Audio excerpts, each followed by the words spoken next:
म्हसळा तालुक्यातील खरसई गावातील निलेश मांदाडकर यांच्या संकल्पनेतून पर्यावरणपूरक गणेशोत्सव साजरा करतानाच आगळावेगळा देखावा आणि हुबेहूब प्रतिकृती साकारल्याचं पाहावयास मिळतंय। गणेशोत्सवात मांदाडकर कुटुंबियांनी श्री राम जन्मभूमी अयोध्येतील मंदिराची हुबेहूब प्रतिकृती साकारली। या मंदिरात हुबेहूब श्री रामाची मूर्ती देखील प्रतिष्ठापना केली आहे। अयोध्येला जाणं शक्य नसलेल्या भक्तांना दर्शन घेतल्याची अनुभूती मिळावी यासाठी हा देखावा साकारल्याचं मांदाडकर कुटुंबियांनी म्हटलं आहे। 8 सप्टेंबर रोजी पहाटे 3:49 पुनर्वसू फाउंडेशनचे सर्पमित्र स्वप्नील संजय साटम यांना सीबीडी पोलीस ठाण्यातून पोलीस कर्मचारी इंद्रजित चव्हाण यांचा फोन आला। फोनवरून एक भला मोठा अजगर पोलीस स्टेशनच्या आत घुसून अंमलदार कक्षात टेबल खाली वेटोळे मारून बसला असल्याची माहिती देण्यात आली। या अजगराला पकडून सर्पमित्र स्वप्नील साटम यांनी सुरक्षितरित्या नैसर्गिक अधिवासात सोडलं। शिवसंघर्ष प्रतिष्ठानचे अखिल दादा यांच्या घरी 1.5 दिवसीय गणपती बाप्पा विराजमान झाले होते। अतिशय भक्तिभावानं अखिल दादा यांनी कुटुंबीय आणि आपल्या शिवसंघर्ष प्रतिष्ठानच्या सदस्यांसह गणपतीची पूजा अर्चा केली। या 1.5 दिवसात त्यांच्या उलवेनोड येथील घरी मान्यवरांची मांदियाळी दिसून आली। शेकाप नेते प्रीतम म्हात्रे यांनी बाप्पाचं दर्शन घेतलं, तसंच अनेक सिने कलाकारांनी देखील अखिल दादा यांच्या बाप्पाचं दर्शन घेतलं। खालापूर तालुक्यातील कुंभिवली जवळ असलेल्या विजयप्रीत टायर कारखान्याला भीषण आग लागली। या आगीत कच्चा माल मोठ्या प्रमाणात जळून खाक झालाय। या कारखान्यात कार्बन पूड तयार करण्यात येत असून मंगळवारी सकाळी 9च्या सुमारास आग लागण्याची घटना घडली। आगीत जीवितहानी झाली नसली तरी कच्चा माल मोठ्या प्रमाणात जळून नुकसान झालंय। खोपोली नगर परिषदेचा अग्निशमन बंब आणि नजीकच्या मंगलम कारखान्यातून अग्निशामक बंबाला पाचारण करून आगीवर नियंत्रण मिळवण्यात आलं। नवी मुंबईमधील आगरोली गावात एक गाव एक गणपती ही संकल्पना धार्मिक पद्धतीने साजरी करत आहेत।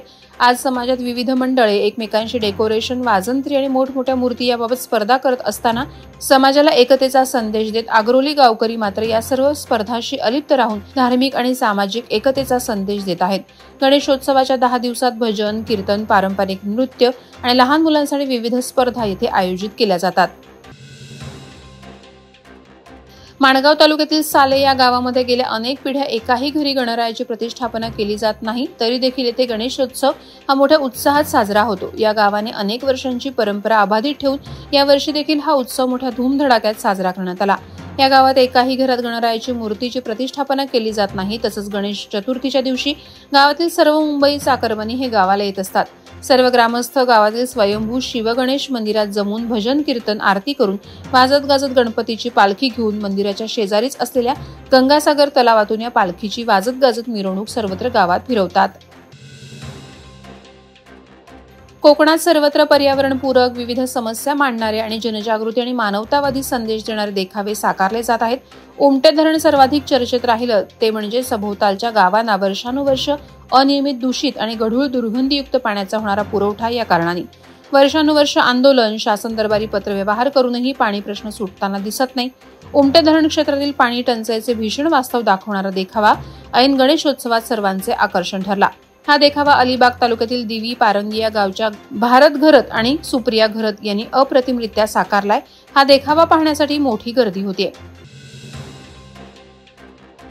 मुंबई पुणे एक्सप्रेसवेवर एका खासगी ट्रॅव्हल्स बसने समोरील कोंबड्यांच्या टेम्पोला वाचवताना माडप बोगद्याच्या भिंतीला जोरदार धडक दिल्याने बसमधील एक इसम खाली पडून बसच्या मागच्या टायरखाली आल्याने जागीच मृत्युमुखी पडला, तर 2 जण गंभीर जखमी झाले, तर सुदैवाने बसमधील 45 प्रवासी बचावलेत। सचिन कुंभार असं मृत तरुणाचं नाव आहे। निसर्गरम्य वातावरणात पावसाच्या स्वागतानं घरोघरी गौराईचं आगमन झालं। अतिशय उत्साही वातावरण निर्माण झालं असून गौराईची सेवा करण्याची लगबग सुरू झालेली आहे। ज्येष्ठा गौरी महालक्ष्मी यांच्या आगमनाने घरोघरी चैतन्य निर्माण झाले। कोयना प्रकल्पग्रस्त जांभरुख वावंढळ येथील परंपरागत असलेल्या गौराईचं आगमन झाले। गेली 65 वर्ष ही परंपरा पाळली जात आहे।